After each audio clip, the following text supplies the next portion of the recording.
ನಿನ್ನೆ ನಡೆದಂತಹ ಘೋರ ದುರಂತದ ಅಪ್ಡೇಟ್ಸನ್ನು ಕೊಡ್ತಾ ಇದ್ವಿ. ಪಾಪ ಮಕ್ಕಳನ್ನು ಕಳ್ಕೊಂಡಂತಹ ತಂದೆ ತಾಯಿಗಳ ದುಃಖ ರೋದನೆ ನೋಡೋಕ್ಕಾಗ್ತಾ ಇಲ್ಲ. ಇನ್ನು ಕಾಲ್ ತುಳಿತದಲ್ಲಿ ಕೋಲಾರ ಮೂಲದ ಸಹನಾ ಸಾವನ್ನಪ್ಪಿರೋದು. ಕೋಲಾರ ನಗರದ HD ಬಡಾವಣೆಯಲ್ಲಿ ಪಾರ್ಥಿವ ಶರೀರವನ್ನು ಇರಿಸಲಾಗಿದೆ. ಮುಗಿಲು ಮುಟ್ಟಿದೆ ಕುಟುಂಬಸ್ಥರ ಆಕ್ರಂದನ. ಸಹಜ ಅಲ್ವಾ?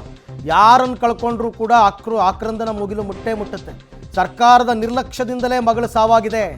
ಸ್ನೇಹಿತರ ಜೊತೆ ಹೋದ ಮಗಳು ಹೆಣವಾಗಿ ಬಂದಿದ್ದಾಳೆ. ಈಕೆನೂ ಪಾಪ ಕ್ಯಾಂಪಸ್ ಸೆಲೆಕ್ಷನ್ ಏನೋ ಆಗಿದ್ದಂತೆ, ಬೆಂಗಳೂರಿನಲ್ಲಿ ಇಂಜಿನಿಯರಿಂಗ್ ಕೆಲಸ ಸಿಕ್ಕಿತ್ತಂತೆ. ಮೃತ ಸಹನಾ ಪೋಷಕರು ಕಣ್ಣೀರಿಟ್ಟಿದ್ದಾರೆ. ಕಾಲ್ ತುಳಿತದಲ್ಲಿ ಮೃತಪಟ್ಟಂತಹ ಸಹನಾ ನೋಡ್ತಾ ಇದ್ದೀರಾ. ನನಗೆ ಒಂದೊಂದ್ಸರ್ತಿ ನಿನ್ನೆ ಈಕ್ವಲ್ ಆಗಿ ಬಾಯ್ಸ್ ಅಂಡ್ ಗರ್ಲ್ಸ್ ಇದ್ರು. ನಾನು ನೋಡ್ತಾ ಇದ್ದೆ, ಹುಡುಗರು ಎಷ್ಟು ಜನ ಇದ್ರು, ಹುಡುಗಿರು ಅಷ್ಟೇ ಜನ ಇದ್ರು. ಆ ಕ್ರೇಜ್ ಇತ್ತು. ಬಟ್ ದುರಂತ ನೋಡಿ, ಸಾವು ನಾವು ಯಾವಾಗಲೂ ಹೇಳ್ತಿರ್ತೀವಿ, ಸಾವು ಅನ್ನೋದು ಯಾವಾಗ, ಎಲ್ಲಿ, ಯಾವಾಗ, ಹೇಗೆ ಬರುತ್ತೆ ಅಂತಕ್ಕಂಥದ್ದನ್ನು ಯಾರೂ ಅಂದಾಜು ಮಾಡೋಕ್ಕಾಗಲ್ಲ. ಇದಕ್ಕೆ ಭೂಮಿ ಮೇಲಿರ್ತಕ್ಕಂಥ ಪ್ರತಿಯೊಬ್ಬರೂ ಸಾಕ್ಷಿ. ಈಗ ನೋಡಿ, ಹಿರಿ ಮಗಳನ್ನು ಕಳ್ಕೊಂಡು ಪಾಪ ಅವರು ಆಕೆಯನ್ನು ಕಷ್ಟಪಟ್ಟು ಓದಿಸಿ ಎಂಜಿನಿಯರಿಂಗ್ ಮಾಡಿಸಿ ಇವತ್ತೊಂದು ದಿನ ಆಕೆ ಇಲ್ಲವೇ ಇಲ್ಲ. ರೈಟ್. ಈ ವಿಚಾರವಾಗಿ ಮಾತನಾಡೋದಕ್ಕೆ ನಮ್ಮ ಜೊತೆಗೆ ಸಹನಾ ಸಂಬಂಧಿಕರಾಗಿರುವಂತಹ ನಾಗರಾಜ್ ಗೌಡ್ರು ಸಂಪರ್ಕದಲ್ಲಿದ್ದಾರೆ. Sir, very very unfortunate. ನಿಮ್ಮ ಕುಟುಂಬದಲ್ಲಿ ಬಾಳಿ ಬದುಕಂತಹ ಮಗಳನ್ನು ಕಳ್ಕೊಂಡಿದ್ದೀರಾ. ಈ ಸಿಚುವೇಶನಲ್ಲಿ ನಿಮ್ಮನ್ನು ಮಾತಾಡಿಸ್ತಾ ಇದ್ದೀವಿ. ಬಟ್ ಅನಿವಾರ್ಯ, ನಿನ್ನೆ ಏನಾಯಿತು ಅನ್ನೋದು ತಿಳ್ಕೊಳ್ಳೋದು ಅನಿವಾರ್ಯ. ಹೀಗಾಗಿ ಸಂವೇದನಾಶೀಲತೆ ಜೊತೆಗೆ ನಿಮ್ಮನ್ನು ಮಾತಾಡಿಸ್ತಾ ಇದ್ದೀವಿ. ಏನಾಯಿತು, ಯಾವಾಗ ನಿಮಗೆ ವಿಷಯ ಗೊತ್ತಾಯಿತು ಅಂತ ವಿವರಿಸ್ತಾ ಹೋಗ್ಬೋದಾ ಸರ್?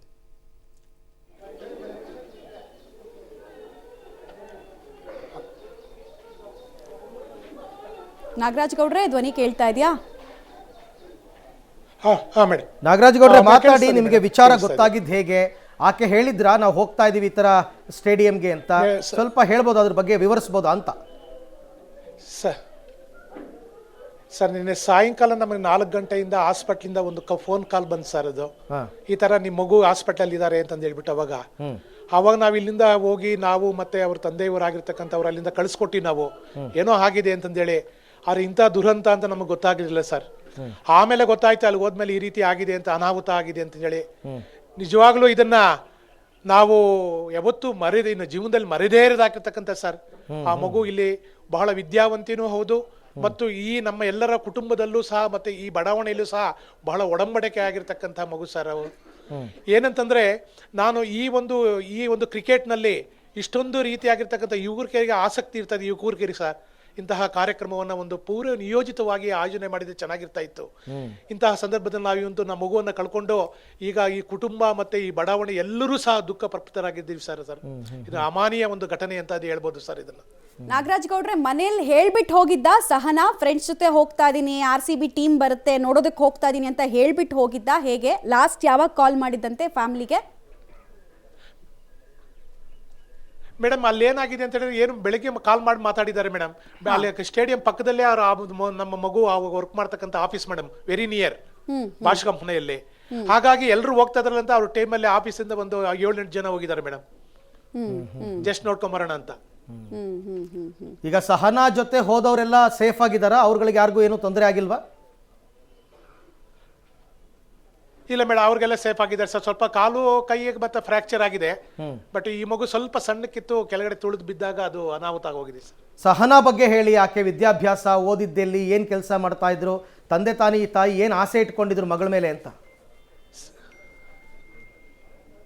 ಸರ್, ಅದು ಸಹನಾ ಬಂದು ಬಹಳ ಚಿಕ್ಕ ಮಗುದಿಂದ ಬಹಳ ಬುದ್ಧಿವಂತಿ ಸರ್. ಆಮೇಲೆ ಬಹಳ ಆಕ್ಟಿವ್ ಆಗಿದ್ಲಿ ಸರ್. ಆಕೆ ಮನೆಯಲ್ಲೇ ಅಲ್ಲ ಸರ್, ಈ ಏನೇ ಧಾರ್ಮಿಕ ಕಾರ್ಯಕ್ರಮ ನಡೆದ್ರೂ ಸಹ ಅದರಲ್ಲಿ ಬಂದು ಭಾಗಿಯಾಗಿ ಬಹಳ ಶ್ರದ್ಧೆಯಿಂದ ಭಕ್ತಿಯಿಂದ ಆಕೆ ಆ ಕಾರ್ಯಕ್ರಮಗಳಲ್ಲಿ ಭಾಗವಹಿಸ್ತಾ ಇಲ್ಲ ಸರ್, ಆಸಕ್ತಿಯಿಂದ. ಅಷ್ಟೇ ಅಲ್ಲ, ಇವಾಗ ಮೊನ್ನೆ ತಾನೇ BA ಮುಗಿಸಿ ಆಕೆ ಕೆಲಸಕ್ಕೆ ಸೇರಿದೆ ಸರ್. ಇವಾಗ ತಾನೇ ತಂಗಿ ಒಬ್ಳಿದ್ದಾಳೆ, ತಂಗಿಯನ್ನು ಒಂದು ಡಾಕ್ಟರ್ ಮಾಡಬೇಕು, ತಂಗಿಯನ್ನು ಡಾಕ್ಟರ್ ಮಾಡಬೇಕು ಅಂತ ಬಹಳ ಆಸೆ ಇಟ್ಕೊಂಡಿಲ್ಲ ಸರ್. ಆಕೆನ ನನ್ನ ತಂಗಿನ ಡಾಕ್ಟರ್ ಮಾಡಿಸ್ಲೇಬೇಕು, ನಾನು ಮಾಡಬೇಕಾಯಿತು, ಕಾರಣಾಂತರಗಳಿಂದ ಆಗಲಿಲ್ಲ, ನನಗೆ ನನ್ನ ತಂಗಿನ ಮಾಡಿಸ್ಲೇಬೇಕು ಅಂತ ತೀರ್ಮಾನ ತಗೊಂಡಿದ್ರು ಸರ್ ಅವರು. ಆ ಒಂದು ಆಸಕ್ತಿ ಇತ್ತು ಪಾಪಕ್ಕೆ.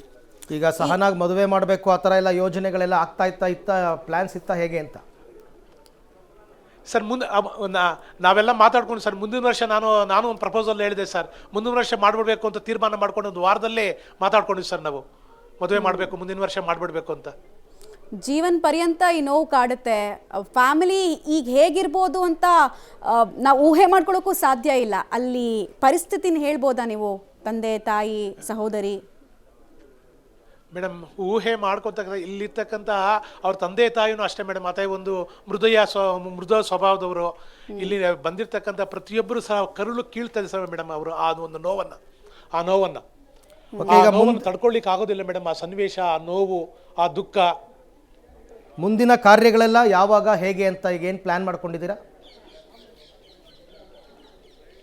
ಈಗ ಸ್ವಗ್ರಾಮ ಆಗಿರ್ತಕ್ಕಂಥ ಆ ಒಂದು ಬಡಮಾಕ್ನಳಿಗೆ ಇವಾಗ ಇನ್ನೊಂದು ಕೆಲವೇ ನಿಮಿಷಗಳಲ್ಲಿ ಇಲ್ಲಿಂದ ಹೊರಡ್ತೀವಿ ಸರ್. 1:30 ಒಳಗೆ ಅಲ್ಲೆಲ್ಲ ನಾನು ಆ ಕಾರ್ಯಕ್ರಮಗಳೆಲ್ಲ ಮುಗೀತದೆ ಸರ್. ಏನನ್ಸುತ್ತೆ ನಿಮಗೆ, ಯಾರು ಕಾರಣ ಈ ದುರಂತಕ್ಕೆ ಅನ್ಸುತ್ತೆ ನಾಗರಾಜೇಗೌಡ್ರೆ? ಸರ್ ಇದಕ್ಕೆ ದುರಂತಕ್ಕೆ ಕಾರಣ ಎಲ್ಲೇ ಒಂದು ನಿರ್ಲಕ್ಷ್ಯತನ, ಉದಾಸೀನ ಮನೋಭಾವನೆಯಿಂದ ಇದಾಗಿದೆ ಅಂತ ಅನ್ಕೊಂಡಿದ್ದು ಸರ್. ಇಷ್ಟೊಂದು ದೊಡ್ಡ ಮಟ್ಟದಲ್ಲಿ ಕಾರ್ಯಕ್ರಮವನ್ನು ಆಯೋಜನೆ ಮಾಡ್ತಕ್ಕಂಥ ಸಂದರ್ಭದಲ್ಲಿ ಸರ್ಕಾರ ಆಗಿರ್ಬೋದು, ಅಧಿಕಾರಿಗಳಾಗಿರ್ಬೋದು, ಅವ್ರು ಕೊಟ್ಟಿರ್ತಕ್ಕಂಥ ಸೂಚನೆ ಸಲಹೆಗಳನ್ನು ಅವರು ಪಾಲನೆ ಮಾಡದೆ ಏಕಾಏಕಿಯಾಗಿ ಇಷ್ಟೊಂದು ದೊಡ್ಡ ಕಾರ್ಯಕ್ರಮವನ್ನು ಇಷ್ಟೊಂದು ಆತುರದಲ್ಲೇ ಆಯೋಜನೆ ಮಾಡ್ತಕ್ಕಂಥ ಒಂದು ಅವಶ್ಯಕತೆ ಇರಲಿಲ್ಲ. ಒಂದು ವೇಳೆ ಅವಶ್ಯಕತೆ ಆಯೋಜನೆ ಮಾಡಿದರೂ ಕೂಡ ಸೂಕ್ತ ಕ್ರಮಗಳನ್ನು ಕೈಗೊಂಡು ಆಯೋಜನೆ ಮಾಡಿದರೆ ಈ ದುರಂತ ನಡೀತಾ ಇರಲಿಲ್ಲ ಅಂತ ಅನ್ನಿಸ್ತದೆ ಸರ್. ಹೋದ ಮಗಳು ವಾಪಸ್ ಬರಲ್ಲ, ಬಟ್ ಕೊನೆಯದಾಗಿ ಸರ್ಕಾರ ಇರ್ಬೋದು ಅಥವಾ KSC ಅಧಿಕಾರಿಗಳು, RCB ಮ್ಯಾನೇಜ್ಮೆಂಟು ಏನಾದರೂ ಹೇಳೋದಿದೆಯಾ ನಾಗರಾಜೇಗೌಡ್ರೆ? ಮೇಡಮ್ ಇವಾಗ ನಾನು ಹೇಳ್ತಿರೋದು, ಸರ್ಕಾರ ಪರಿಹಾರ ಘೋಷಣೆ ಮಾಡಿದೆ. ಪರಿಹಾರ ಘೋಷಣೆ ಮಾಡಿ ಅವ್ರು ಎಷ್ಟೇ ಪರಿಹಾರ ಕೊಟ್ಟರು ಮಗಳು ಬರ್ತದೆ ಮೇಡಮ್. ಆ ನೋವನ್ನು ಮರೀಲಿಕ್ಕೆ ಆಗ್ತದ? ಆ ಕುಟುಂಬಕ್ಕೆ ಆಧಾರ ಸ್ತಂಭವಾಗಿ ಯಾರಿದ್ದಾರೆ ಮೇಡಮ್? ಹೌದು, ನಿಜ.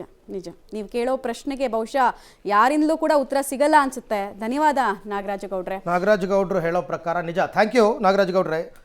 ಹೋದ ಜೀವ ವಾಪಸ್ ಬರಲ್ಲ. ಸರ್ಕಾರ ಒಂದು 10 ಲಕ್ಷ, KSCAಯಿಂದ ಒಂದು 5 ಲಕ್ಷ, RCB ಟೀಮ್ ಅವರೇನೋ ಒಂದು 5 ಲಕ್ಷ ಎಲ್ಲ ಕೊಡ್ತೀವಿ ಅಂತ ಹೇಳಿದ್ದಾರೆ. ಇರಲಿ ಒಂದು 20 ಲಕ್ಷ. ಈಗ ಈ ಹಿಂದೆ ನಾವು ಮಾತನಾಡಿಸೋಲ್ಲ ಭೂಮಿಕ್, ಅವ್ರ ತಂದೆ ಹೇಳ್ತಾರೆ ನಾನೇ ಕೋಟಿ ದುಡ್ದಿಟ್ಟಿದ್ದೀನಿ ಅಂತ ಅಂದ್ಬಿಟ್ಟು. ಯಾರಿಗೆ ಬೇಕು ನಿಮ್ಮ 20 ಲಕ್ಷ? ನಮ್ಮ ಮಗನ ಕೊಟ್ಬಿಡಿ ಅಂತ. ಹೋದ ಜೀವ ವಾಪಸ್ ಬರಲ್ವಲ್ಲ. ಬೆಂಗಳೂರಿನಲ್ಲಿ ನಡೆದ IPL ವಿಜಯೋತ್ಸವದ ವೇಳೆ ಕೋಲಾರದ ಸಹನಾ ಕೂಡ ಮೃತಪಟ್ಟಿರ್ತಕ್ಕಂಥದ್ದು. ನಾವಿವತ್ತು ಕೋಲಾರ ನಗರದ NG ಲೇಔಟ್ನಲ್ಲಿರುವಂಥ ಸಹನಾ ಮನೆ ಮುಂಭಾಗದಲ್ಲಿದ್ದೀವಿ.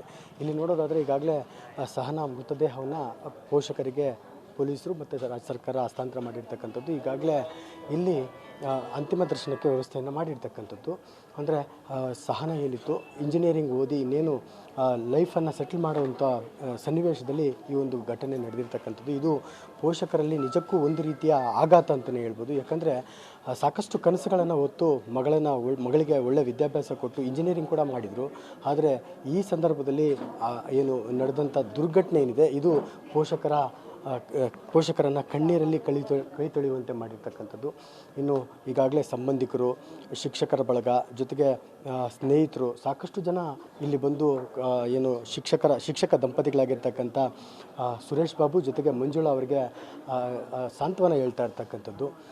ಇಲ್ಲಿ ನೋಡೋದಾದರೆ ಈಗಾಗಲೇ ಈ NG ಲೇಔಟ್ನಲ್ಲಿರುವಂಥ ಸುಮಧುರ ನಿವಾಸದ ಬಳಿ ಈಗಾಗಲೇ ಅಂತಿಮ ದರ್ಶನಕ್ಕೆ ವ್ಯವಸ್ಥೆಯನ್ನು ಮಾಡಿರ್ತಕ್ಕಂಥದ್ದು. ಸರ್ಕಾರ ಕೈಗೊಂಡ ಕೆಲವು ಏನು ನಿರ್ಧಾರಗಳಿಂದ ಈ ಒಂದು ದುರ್ಘಟನೆ ನಡೆದಿದೆ ಅನ್ನುವಂಥ ಆಕ್ರೋಶ ಕೂಡ ಈಗಾಗಲೇ ಸಂಬಂಧಿಕರಲ್ಲಿ ಮನೆ ಮಾಡಿರ್ತಕ್ಕಂಥದ್ದು.